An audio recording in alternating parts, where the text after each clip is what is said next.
Welcome back to my channel. Talk about how to start your micro bakery at home, how to start baking at home. I will answer a few key questions. How many products you need to start selling? What equipment you need? Where to advertise? How to reach people? So this is how I started. I have started with one bag of flour, 1.5 kilo bag of flour, oven, and one fridge, small fridge, counter fridge, and a small house, a small bungalow. I started kneading bread with my hands. I didn't have any mix at this first stage. I started one product.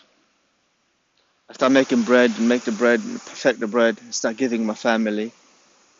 I told my wife once, don't buy any bread, I'm gonna be making bread now from now on. She said, okay, cool. And I started making bread, making bread, and making bread, and making bread, and making bread. And I've been making so many breads like that.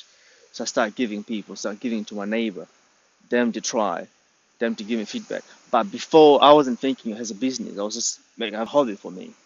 But if you want to make it a business, start giving to people. Don't charge them to try, see what they say, and then take to what colleague and give to your colleague, to them to try, see what they say, and give strangers, ask for their feedback, see what they say. Focus on one product. That's what I did. I had one product, my white loaf, one product for I don't know how long.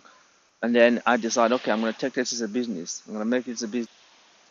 Advertise on Facebook in the first stage, and then I put on an app. It's called Nextdoor. I advertised there. I'm gonna be selling bread. If you're interested, just send me a message. I didn't have any email at the time. Send me a message. Here's my number.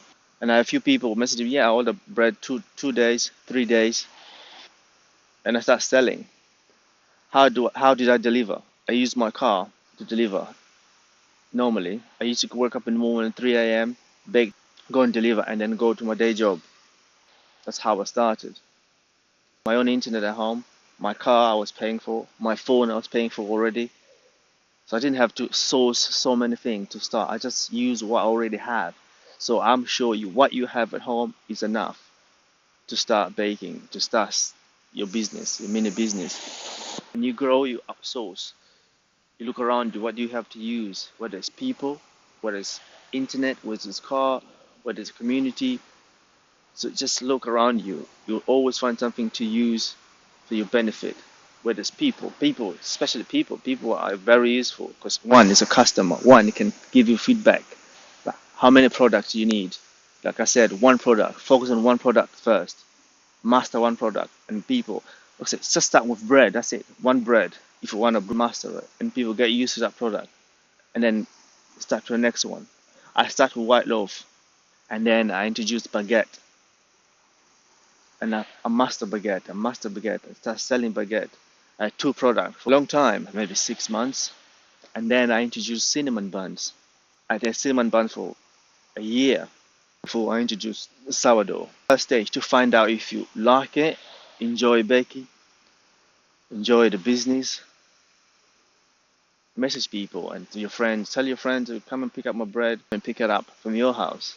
If you don't have a car, if you can walk, or you can have a little market outside your house. People can come and get the product. In the next stage, if let's say you've grown your business for a bit, and then you need to know what equipment to use to the next step. So the major equipment you need to the next step, you need a mixer, a big mixer, reasonable big mixer, let's say 6 kilo mixer, a refrigerator, a bench, an oven, reasonable big oven so you can bake bread. Those three things are the key of a micro bakery, especially refrigerator, baking sourdough, especially the fridge. You need a fridge. Without good fridge, you can't do sourdough. You need a good fridge that is very reliable. You need a good fridge, a mixer, good nice big mixer, bench, working table with a bench. If you have a table at home, I'm sure you have a table at home. That table, as long as you have a nice bench, you can use it. Bannetons and bannetons and dough knife. Those are the key things you need to kick off, get the bread going, and just keep baking. Just bake and bake and bake. Launch one product. Stick to it for a while. Just bake and bake and bake. And when you start up, this is the thing I need to say. Don't Many people say after a little while, maybe 4 months, people say, you should launch another product. You need to get into the product. Don't listen to that pressure. I didn't listen. That's people say, maybe now you need to launch another product. It's been a while. It's spread. Stick to your schedule. Just keep one product until you're very super comfortable. You can do it without thinking that product, and then you can move to the next one. If you do too many products without knowing as much as you should the first one, you just become a little bit overwhelming because you'll be learning both at the same time, which is no ideal. Focus on one, do it and do it and do it and do it and do it until you really know it. I know my white loaf. I know my cinnamon buns. I know my sourdough. I don't question it. I know it's gonna get great every time. Please let me know in the comment below where you are, what stage you at,